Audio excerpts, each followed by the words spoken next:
Como ter um relacionamento respeitoso com sua mãe. Esse é o tema do vídeo de hoje, então espera até o final, que as dicas mais preciosas vão estar lá no final. Eu estou aqui com a minha ilustre Liliane, que é, por acaso, a minha mãe. E eu, Carol, sou a filha dela. E hoje a gente vai estar contando aqui no Papo de Mãe e Filha um pouquinho mais sobre como ter um relacionamento, afinal de contas, saudável com seus pais. E aí, Liliane? O que você acha que é um relacionamento respeitoso, hein, Carol? Eu fico pensando assim, as pessoas acham que tem uma dificuldade muito grande em entender o significado das palavras na prática. Porque se você perguntar agora para todo mundo que está aqui ouvindo ou assistindo, ele vai dizer assim, não, opa, aqui em casa meu relacionamento é extremamente respeitoso, Liane, não tem como, é respeitoso. E aí eu dou uma voltinha, vou no banheiro e saio da presença. E aí você escuta aquela sonora fala, Carol, que bagunça é essa aqui? E eu fico pensando, será que isso é respeitoso? Será que soltar aqueles gritos ali? E aí você fala, não, Liliane, é aquele momento que eu estou estressada, tal. E eu quero falar com você sobre comunicação assertiva e comunicação não violenta. Você já ouviu falar desses dois termos? E ó, lembrando também que não é só os pais que fazem comunicação com os filhos de forma violenta, tá? Os filhos também podem estar se comportando dessa maneira. Como assim, Carol? Oh, meu Deus! Quer dizer que não é só responsabilidade dos pais? Então, gente, por que a gente tá aqui falando justamente sobre relacionamento de pais e filhos? Porque o relacionamento de pais e filhos é como você tivesse uma ponte. E nessa ponte tem dois lados. Para você atravessar, você precisa sair do ponto A para o ponto B. Só que, adivinha, o relacionamento de pais e filhos também é assim. Então, um lado é o filho e o outro lado são os pais. O que significa, então? Que os dois têm responsabilidade ali. Eu não tô falando de uma criança que tem 2, 3 anos que não sabe. Eu tô falando aqui de jovens que já têm 15, 14, 16, que já têm entendimento para fazer várias outras coisas. Então tem alguns jovens com 28 anos, tá, Carol? É verdade. Tem alguns jovens com 28, 30, 40. Mas o que eu tô falando aqui? São jovens que já têm uma compreensão do mundo. Então, se já tem uma compreensão do mundo para fazer várias outras coisas, para ter decisões, para ter diversas experiências, ela tem também a responsabilidade ali de compreender mais sobre o relacionamento com os seus pais. Porque é só você parar. Imagina você aí, talvez, tendo os mesmos comportamentos com seus filhos no futuro, e por aí vai, e vai continuando, vai continuando. Então, é você parar agora e falar, putz, calma aí. Eu posso também ter uma parcela de responsabilidade dentro do meu relacionamento com os meus pais. Então, relacionamento respeitoso, o primeiro passo que você tem que compreender é que aquilo que você cobra dos seus pais, aquilo que você está cobrando, por exemplo, se eu estiver cobrando da minha mãe, eu tenho que fazer aquilo também. Assim como o que minha mãe está cobrando de mim, ela tem que fazer.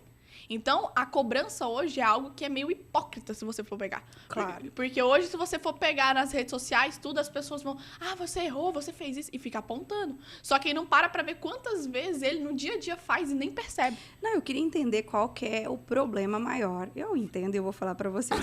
Mas qual é o maior problema, Carol?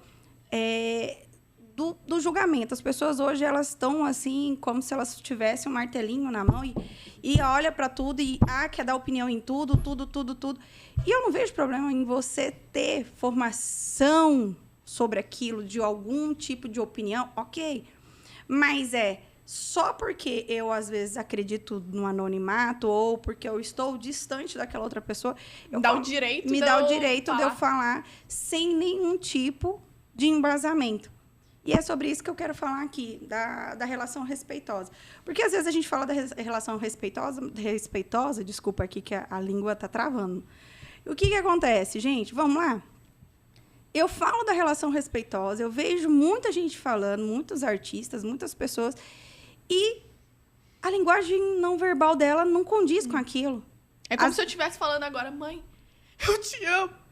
Mãe, eu te amo. Ou seja, o que mudou aí? A minha expressão. Eu falei eu te amo nas duas frases, só que uma eu falo triste, outra eu falo, sei lá, parecendo uma doida. Então, o que significa isso? a sua linguagem não está condizente com aquilo que você está falando. E dá muito para perceber, gente, você que está me escutando aí, quero dizer para você, você tem um dom natural que talvez você não esteja usando. Sherlock Holmes. E aí eu quero agora acionar em você. Porque uma das coisas que mais a gente percebe é através do timbre de voz. Vocês estão aqui nesse momento escutando a minha voz, e a minha voz ela pode estar calma, como a minha voz pode ficar mais forte. E o filho, quando é pequeno, quando ele olha para você, você é um gigante. Você é uma gigante, mãe. E, às vezes, você utiliza dessa voz demasiadamente. Tanto é que grande parte das minhas palestras e imersões, quando eu utilizo um timbre de voz que eu sei que leva você lá àquela memória afetiva em que a sua mãe gritou com você, não tem um adulto que não chore, não tem um adulto que não sinta aquela emoção, porque ficou registrado. Então, a primeira coisa que eu falo, na comunicação assertiva e principalmente na comunicação não violenta, você tem que cuidar com o seu timbre de voz. O seu timbre de voz diz muito mais do que as palavras, do que você está dizendo, transmitindo nesse momento. Assim também como as suas expressões. Você sabia que aqui agora, a hora que eu estou falando, tem que ter congruência, gente. Tem que ter congruência. É igual a gente conversando com o marido, Carol, e a gente fala assim... Não sei o que é isso, gente. Eu não tenho marido. Eu sei, eu vou te falar um negócio seguinte. É igual você acha, tá, vamos pegar a mãe, então. A hora que você vem e conta algo, e eu sei que você está mentindo. Eu sei que você está mentindo. Liliana, mas como que você sabe que você está mentindo? Como que você sabe que seu filho está mentindo? É só você olhar para o rosto dele. Só que o que acontece hoje? Por conta desse negocinho aqui, a gente está perdendo a percepção da visão. E outra situação, para você ter uma relação respeitosa, para mim o fundamental, Carol, e aí eu quero ver o que você acha sobre isso, é ter uma escuta ativa. Pera. Antes dela falar o que é escuta ativa, se inscreve nesse canal, ó, meu Deus, nesse canal, não nesse exato ainda, gente. momento, para você receber mais conteúdos, ativa o sininho para você não perder nada. Eu quero que você agora também comente aqui embaixo, gente, sobre esse assunto. Você está tendo realmente uma relação respeitosa com seus pais? Então agora você pode falar o que é uma escuta ativa. Eu permito. Vocês viram que eu fiquei bem quietinha escutando ela e eu sei tudinho que ela falou, gente. Escuta ativa, gente, às vezes a pessoa, ela... Tem mães que elas são silenciosas e acreditam que, não, eu tenho uma escuta ativa, Liliana, eu quase não converso. Mas eu costumo dizer assim, tem gente que faz isso, mas ela pega e ela fala que é a escutativa. Mas se você fala que faz uma escutativa, bem assim, fala, Carol. Oi, mãe, tudo bem? Nossa, meu dia no colégio hoje foi muito bom, sabia? Como é que foi o seu dia? Oi? Bom, Carol. Sempre bom. Você quer comer? Quero, obrigada. E aí, o que acontece? Gente, numa escutativa, a primeira coisa, se tiver qualquer tipo de empecilho, seja uma caneta, seja um papel, você fazendo outra coisa, não vem com essa conversa. As mulheres têm um negócio de dizer, eu sou multitarefa. Mentira. Não, é cientificamente comprovado que a gente não é multitarefa. Tanto é que você pode fazer várias coisas, igual aqui, ó, eu posso beber isso aqui, mexer no celular aqui, olhar o tempo, escrever aqui tudinho. Mas, cada vez que eu vou fazer isso, eu tenho que parar e fazer. Ah, Liliana, eu estou escutando ao mesmo tempo que eu processo. Não, é porque você não está entendendo. Não se preocupe, você está fazendo tudo. É por isso que queima arroz, é por isso que o menino cai e machuca o dente, quebra o dente. Eu estou falando de experiência própria, porque eu já fiz muito isso, gente. Eu tinha essa interpretação. Depois que eu estudei, eu percebi o quê? De tantas pessoas falarem que a mulher é multitarefa, ela acreditou nisso e ela sai fazendo mesmo. Tanto é que ela faz os pratos. A Carol já viu cozinhando. Eu não sei cozinhar arroz só, depois feijão, eu faço tudo. Quem aí de vocês faz isso? Só que você pode ver que cada tempo, desde que seja até 30 segundos ali, não sei quanto tempo, mas você foca em um. O que a gente faz é fazer rápido.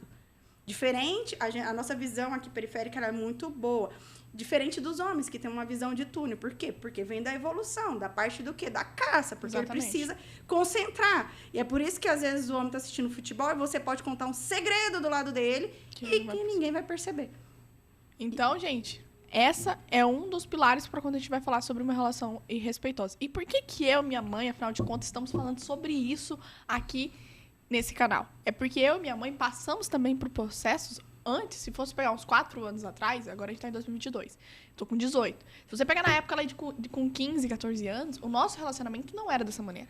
A gente nunca faria um podcast onde a gente estaria discutindo sobre relacionamento de mães, onde a gente estaria falando sobre escuta ativa. Eu ia estar com um fuzil aqui, uma pistola. Exatamente. Eu ia estar com um colete. E aí, sendo uma outra comunicação completamente diferente. Então, quando a gente fala sobre essa parte de expressão, sobre essa parte de voz ativa, sobre não falar e tudo mais, é porque a gente vivenciou isso. Por isso que a gente sabe tanto que influencia dentro de nós como filhos e dentro das mães, por exemplo. Então, quando a gente para aqui para dar essas dicas ou dar esses direcionamentos, é porque a gente fez isso dentro da nossa casa.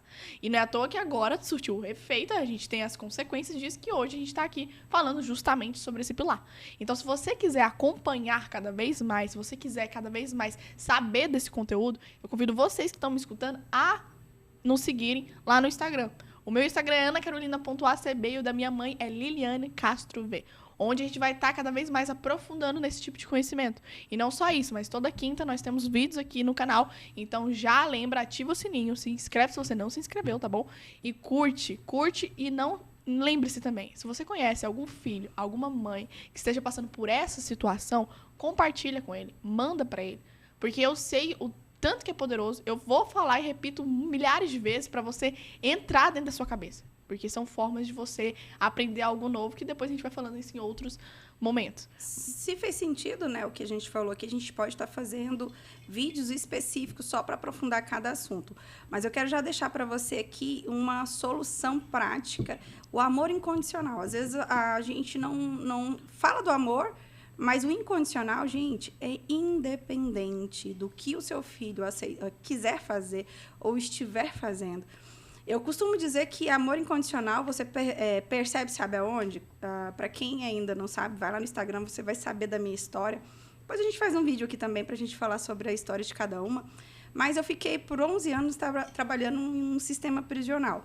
Então, o que eu vi ali? Gente, na hora da visita, nas visitas... Para aqueles homens que estavam presos, as pessoas que não faltavam eram as mães deles. Então, para você ver, eu entendia que aquilo era amor incondicional, porque aquelas condições eram as piores condições possíveis, lugares horríveis, filhos que tinham assassinado, feito coisas horríveis, e aquelas mães estavam ali. Para mim, isso é um exemplo de amor incondicional. Então, Liliane, mas eu não quero que meu filho seja um assassino, eu não quero que ele faça isso, eu não quero nada disso. Sim, eu só estou dizendo que na sua comunicação tenha um amor incondicional para que seu filho conheça a identidade dele e saiba que ele é amado por você. Porque se você tem uma comunicação violenta, vai fazer com que o seu filho, na fase adulta, talvez seja violento com a mulher dele, com os filhos dele. Então, hoje, você tem um poder de transformação através da sua fala, da sua comunicação. Se você puder fazer isso hoje dentro da sua casa. Então, você pode evitar, talvez, de visitar seu filho depois lá, experimentar um amor incondicional. Experimenta ele agora. Exatamente. E, para quem quiser aprofundar nesse conteúdo, tanto eu e a Carol, a gente tem mentorias em grupos. A gente sempre está abrindo aí, a gente monta um grupo específico e a gente trabalha. Que a Carol tem o CMF, que é Construindo Meu Futuro, que é só para jovens, gente. Eu tenho alunos lá de 11 anos, de 21 anos, e só jovens que queiram realmente ali construir um futuro com base em várias coisas que a gente vai falando ao longo dos vídeos, né? Você tem que estar acompanhando aqui a gente para você estar sabendo. E eu tenho um MLF, que é Meu Lar Funcional, que é justamente você entender isso na prática, tá bom, gente? Beijão, até a próxima. Beijo e até a próxima, gente.